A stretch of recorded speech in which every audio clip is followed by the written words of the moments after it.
श्री बसंत कुमार पंडा जी, कालाहांडी लोकसभा क्षेत्र के लोकप्रिय सांसद प्रत्याशी श्रीमती मालविका देवी जी, नुआपाड़ा विधानसभा क्षेत्र के लोकप्रिय प्रत्याशी श्री अभिनंदन पंडा जी,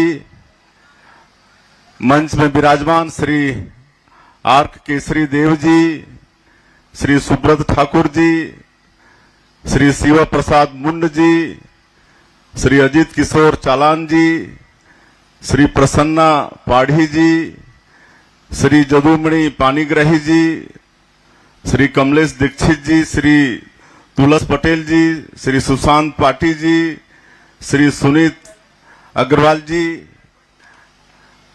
हमारे छत्तीसगढ़ से पधारे हमारे रायपुर उत्तर के विधायक पुरंदर मिश्रा जी, आरंग के हमारे विधायक खुशवंत साहेब जी, श्री जगन्नाथ पानीग्राही जी, श्रीमती अलका चंद्राकर जी और मंच में विराजमान सभी हमारे भारतीय जनता पार्टी के वरिष्ठ नेतागण, नेत्रीगण, भाइयों और बहनों और मीडिया के मित्रों, मैं सबसे पहले आप सभी लोगों का हृदय से अभिनंदन करता हूं, स्वागत करता हूं और आप लोगों ने जो हमारा आत्मीय स्वागत किया है उसके लिए आप सभी लोगों को बहुत बहुत धन्यवाद, आभार। मैं आपके पड़ोसी राज्य छत्तीसगढ़ का आदिवासी मुख्यमंत्री, हमारा छत्तीसगढ़ और आपका उड़ीसा दोनों का अटूट रिश्ता है। मेरा जो विधानसभा है कुनकुरी, वहां से लेकर बस्तर तक छत्तीसगढ़ और उड़ीसा दोनों जुड़ा हुआ है। और हमारे यहां जो देवभोग है, आपके यहां जो जगन्नाथपुरी है, वहां जो महाप्रसाद बनता है, पहले देवभोग का चावल बराबर पूरी धाम में आता था, अब शायद बंद हो गया है। और आपको विश्वास नहीं होगा, यहां पर जगन्नाथ पानीग्राही हैं, हम लोग का बरमकेला ब्लॉक का एक गांव है सांकरा, और सांकरा गांव पूरा आपके उड़ीसा की धरती में है, चारों तरफ उड़ीसा है। मतलब हम लोगों को उस गांव में आने के लिए किधरों से भी आए, चारों तरफ से आए तो उड़ीसा की धरती पार करके आना पड़ता है। और बड़ा गांव है, 5-6 हजार आबादी वाला गांव है सांकरा। तो ऐसा अटूट संबंध, और जगन्नाथ स्वामी भी हमारे छत्तीसगढ़ में उतने ही पूजनीय है। रथ यात्रा वहां भी गांव-गांव में रथ यात्रा का आयोजन होता है। तो ऐसा हमारा ही पड़ोसी प्रांत उड़ीसा, और आप सब लोगों का दर्शन करके वाकई में मुझे बड़ी खुशी हो रही है। बंधुओं, मैं ये बताने आया हूं कि अभी का ये जो लोकसभा चुनाव है, ये बहुत महत्वपूर्ण चुनाव है। हमारे देश के जो यशस्वी प्रधानमंत्री हैं श्री नरेंद्र मोदी जी, उनको तीसरी बार ये शासन का बागडोर, भारत सरकार का बागडोर सौंपने के लिए, उनको तीसरी बार प्रधानमंत्री बनाने के लिए चुनाव है। आप सभी लोग सहमत हैं? सहमत हैं तो हाथ एक बार दोनों खड़ा करिए। चले, बहुत बहुत धन्यवाद। हम लोग का सौभाग्य है इस देश का कि नरेंद्र मोदी जी जैसा एक गरीब का बेटा, एक चाय बेचने वाला का बेटा प्रधानमंत्री है, जो पूरे देश को अपना परिवार मानते हैं। 140 करोड़ भारतवासियों को अपना परिवार मानते हैं, उनके सुख दुख की चिंता रात और दिन करते हैं। सबका साथ, सबका विकास, सबका विश्वास और सबका प्रयास, इसको मूल मंत्र मानते हुए देश के गांव, गरीब, किसान, मजदूर सबके विकास की चिंता करते हैं। आप लोगों को मालूम होगा कि आज श्री नरेंद्र मोदी जी दुनिया के सबसे लोकप्रिय नेता हैं। आज जहां भी जाते हैं वहां पर मोदी मोदी का नारा लगता है। और पूरी दुनिया में आज 140 करोड़ भारतवासियों का मान और सम्मान बढ़ाने का काम अगर किसी ने किया है तो हमारे देश के यशस्वी प्रधानमंत्री श्री नरेंद्र मोदी जी ने किया है। आज मजबूत भारत हुआ है, शक्तिशाली भारत हुआ है। आप लोगों को मालूम है कि पहले हमारा पड़ोसी देश पाकिस्तान बात बात में गिदड़ भपकी करता था, बात बात में। और एक समय तो ऐसा भी हुआ कि हमारे देश के सैनिकों का सर कलम करके वहां के सैनिक फुटबॉल जैसे पैर से खेले थे। लेकिन उस समय की हमारी भारत सरकार शांति वार्ता करके बात खत्म कर देती थी। लेकिन नरेंद्र मोदी जी जैसा मजबूत प्रधानमंत्री हुए तो आप लोगों ने देखा है कि 2 ही बार सर्जिकल स्ट्राइक और एक एयर स्ट्राइक 2 बार करने के बाद पाकिस्तान को अपना औकात पता चल गया। आज भारत की तरफ नजर उठाकर देखने का भी हिम्मत नहीं करता है पाकिस्तान। तो ये नरेंद्र मोदी जी के प्रधानमंत्री बनने से फायदा हुआ है। और मेरा सौभाग्य था कि पहला जो उनका कार्यकाल था 2014 से 2019, उसमें मैं भी सांसद के रूप में और राज्य मंत्री के रूप में उनके साथ में काम किया। और पहला ही दिन उन्होंने प्रधानमंत्री बनने के बाद पार्लियामेंट में भाषण किया था और उसमें कहा था कि मेरी ये सरकार गांव के लिए, गरीबों के लिए, मजदूरों के लिए समर्पित सरकार रहेगी। और आप लोगों ने देखा होगा 2014 से 2019 के बीच में गरीबों के लिए काम उन्होंने किया। गरीबों को पक्का का मकान देने का काम, माता बहनों के सम्मान के लिए शौचालय निर्माण का काम, धुआं से मुक्ति दिलाने के लिए गैस सिलेंडर देने का काम, घर घर बैंक का खाता खोलने का काम, घर घर बिजली पहुंचाने का काम। आजादी के बाद भी देश में करीब 18,000 गांव में बिजली नहीं पहुंची थी, वहां बिजली पहुंचाने का काम भी आदरणीय मोदी जी ने किया। नल द्वारा पानी पहुंचाने का काम जल जीवन मिशन में, ये सारा काम आदरणीय मोदी जी ने अपने 10 वर्षों के कार्यकाल में किया। राम मंदिर की बात करते थे, लेकिन राम मंदिर का निर्माण भी आज उनके जैसा मजबूत प्रधानमंत्री बने तब आज राम मंदिर का निर्माण संभव हुआ है। 22 जनवरी को भगवान राम भव्य मंदिर में विराजे हैं। आज जम्मू कश्मीर से धारा 370 हटा है। विरोधी बोलते थे कि ये तो हट ही नहीं सकता, खून खराबा हो जाएगा, खून की नदियां बह जाएगी। लेकिन मोदी जी के कारण आप लोगों ने देखा कि शांति से धारा 370 भी हट गया। अब इस देश को और आगे बढ़ाना है, विश्व गुरु बनाना है इस देश को। आने वाला 2047 तक विकसित भारत के रूप में खड़ा करना है और आने वाले 5 वर्षों में भारत को आर्थिक रूप से तीसरा सबसे बड़ा ताकत बनाना है। और ये सब काम नरेंद्र मोदी जैसा मजबूत प्रधानमंत्री कर सकते हैं।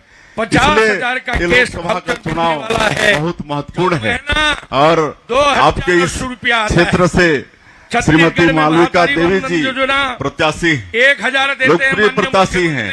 इनके पति सरकार आने से आर्क सिंह 2,080 रुपए देव भी सांसद रह चुके हैं और उनके पिताजी हमारा प्रदेश स्वर्गीय विक्रम केसरी देव, उनके साथ हम सांसद थे। भाजपा से स्वर्गीय श्री विक्रम केसरी देव सांसद थे, उस समय हम भी सांसद थे। तो आपके जो प्रत्याशी हैं उनके ससुर के साथ हम लोग एक साथ सांसद के रूप में काम कर चुके हैं। तो आने वाले 13 तारीख को, आज 11 तारीख है, कल के बाद परसों आप सब लोगों का बहुमूल्य वोट, आप सब लोगों का बहुमूल्य आशीर्वाद उनको मिले, ये आग्रह करने आज हम अपने पड़ोसी राज्य उड़ीसा में आज आए हैं। और उसी तरह से यहाँ पर उड़ीसा में आज 24 साल से एक ही पार्टी की सरकार चल रही है और दुर्भाग्य है कि यहाँ का जो मुख्यमंत्री है, उड़ीसा का मुख्यमंत्री होते हुए उड़िया भाषा उनको नहीं आती। और इससे और दुर्भाग्य क्या हो सकता है?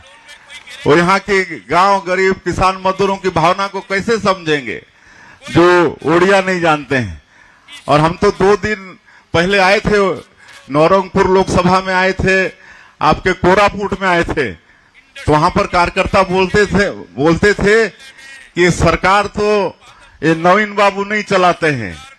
क्या एक नाम ले रहे थे, मैं भूल रहा हूं, कोई पांडु बोल रहे थे, पांडियन चलाता है सरकार, ऐसा बोलते थे। तो वास्तविकता तो आप सब लोग जानेंगे, लेकिन वास्तव में 24 साल में जैसा विकास उड़ीसा प्रांत का होना चाहिए वैसा नहीं हुआ है।